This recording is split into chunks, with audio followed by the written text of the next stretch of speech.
some of the things we know about lipid management are actually wrong. What if I told you that there was a huge problem in the United States and around the world that many people don't know about, but if they did know about, they could save millions of lives? And what if I told you that everything you knew about treating lipids is a little bit inaccurate? All this is true, and my friend here, Gaurav Parmar, is going to tell us why. So let's start with the first one. Bear with me, because if you bear with me to the second half, you're going to hear about the second one as well. Okay, so Gaurav, you surprised me immensely when you explained to me that there's a disease that we can identify super easily, and if we did, we could save lives. Tell me about that. That is correct, Ido. Peripheral artery disease. Very unrecognized, under-treated. And if we identify correctly, then we could really impact the mortality. Now, Gaurav, you're an expert in peripheral artery disease, and we're speaking a little bit in jest here because both of us are vascular physicians. We treat patients with PAD all the time. But why is the introduction I gave actually correct, and why is it relevant? And what is it that you found in your in-depth research that actually means that we can do better? So we actually studied the National Health and Nutrition Examination Survey, and we studied people who had ABI, ankle brachial pressure index, checked for the diagnosis of PAD from 1999 to 2003. So let me just stop you right there. So we studied an old population 20 years ago. Why is it relevant today? Because we have the follow-up. This is the longest follow-up known for any cohort for PAD. So we have 20 years of follow-up about these patients. And is it only with patients with PAD, or could you compare them to patients without PAD? So we can compare them with patients without PAD. We can also bring in the patients who already had coronary artery disease at that time, or had a stroke or cerebrovascular disease. So, but if you know that a patient had a stroke or coronary artery disease, you already know that they're sick, and that's probably enough to signify a marker of mortality over 20 years. So what's the relevance of PAD here? So when we added PAD to the mix of people who already had vascular disease, their mortality was way higher compared to the people who did not have PAD. And how high was it? What are we talking about? So obviously, when you try to tease that out, the numbers kind of go small, but we got a hint that it is on a magnitude of 1.2 to 1.3 times higher. So it's maybe 25% added mortality if a patient also has peripheral artery disease. And why is it that I said in the introduction, I mean, I know the answer, but that maybe the audience doesn't always. What is it about PAD that makes it under-recognized, and how can we improve, and why is that relevant according to your research? The patients, knowing that they have a blockage in the leg, it's not very clear, and it's not very straightforward for them, because they attribute the pain in leg to muscles and bones and a lot of other things, or sometimes just being debilitated or deconditioned. And so they don't recognize that this could be a blood vessel problem.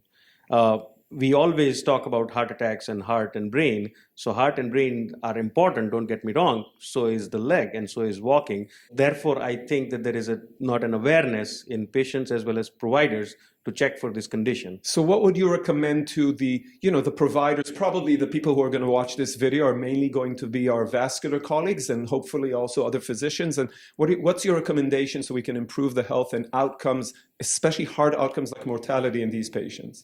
So we should definitely investigate anybody who walks in and complains about the leg pain, and we should ask them questions about how their leg pain is and be more detailed about it, and then always try to consider checking for a simple test. You check the blood pressure at the ankle, blood pressure at the arm, and if the blood pressure at the ankle is lower than at arm, then there is something wrong between those two, and that's how we diagnose peripheral artery disease.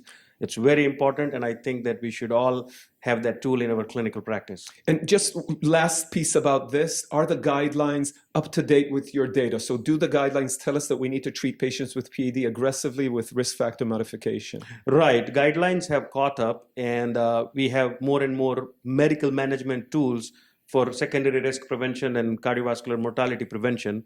However, the penetration of the guidelines into clinical practice is always a lag, and that's what we are struggling with, even at an advanced center.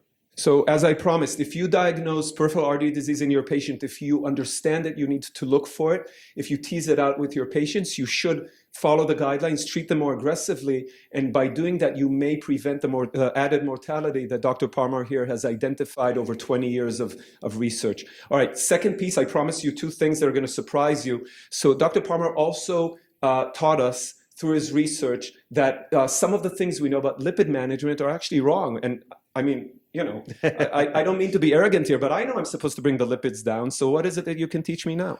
So lipids have always been contentious, right? Like which particle and where do you treat and how do you treat and how aggressive you should be.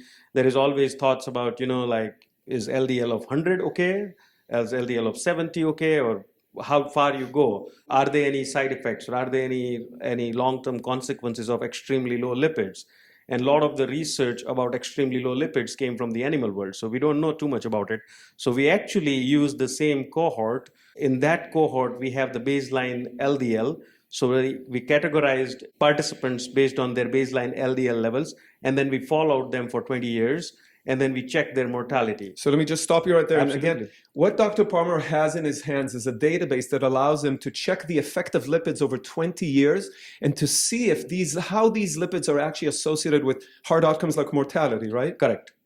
So I'll just correct a little bit that these are baseline at that time when they were enrolled. We don't have the subsequent lipids, so we don't know what happened, what were the treatments, and what happened throughout the course. But I think it's still relevant that when they were enrolled, what was their baseline LDL. So what did you find out about those patients who had a high LDL versus those patients who had a low LDL? And I'm assuming I know the answer. Those that had a high LDL had higher mortality, right? It's as simple as that. That is absolutely correct. But we also saw a trend towards lower the lipid, better the mortality outcome.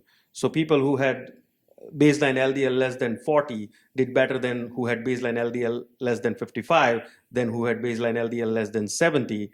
And there is a dose response with the lipid level. And is that effect, now we promised our audience surprising finding, right? So is that effect the same in everybody, or was there a population where that effect was more pronounced? So what was more surprising about this cohort, because when we saw this finding and we were looking at specifically participants with peripheral artery disease who had low ABI, ankle brachial index, and everything made sense because the guidelines kind of like suggest towards doing this in patients who have polyvascular disease when multiple vascular beds are involved.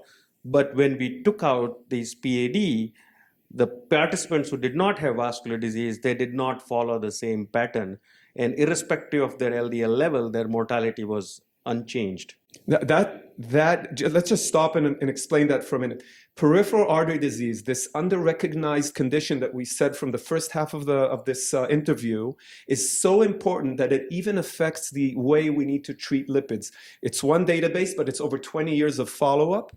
And what we're learning here is that identifying PED is twice important now, and it is also super relevant to the treatment of LDL. Would that be an accurate statement? That would be an accurate statement. All right, so Dr. Parmar has taught us two very important things that we can summarize in one. Basically, identify peripheral artery disease, and when you do, treat patients aggressively because you want to prevent long-term mortality. Correct. All right, thanks for teaching us. Thanks, Ido. All right, thank you.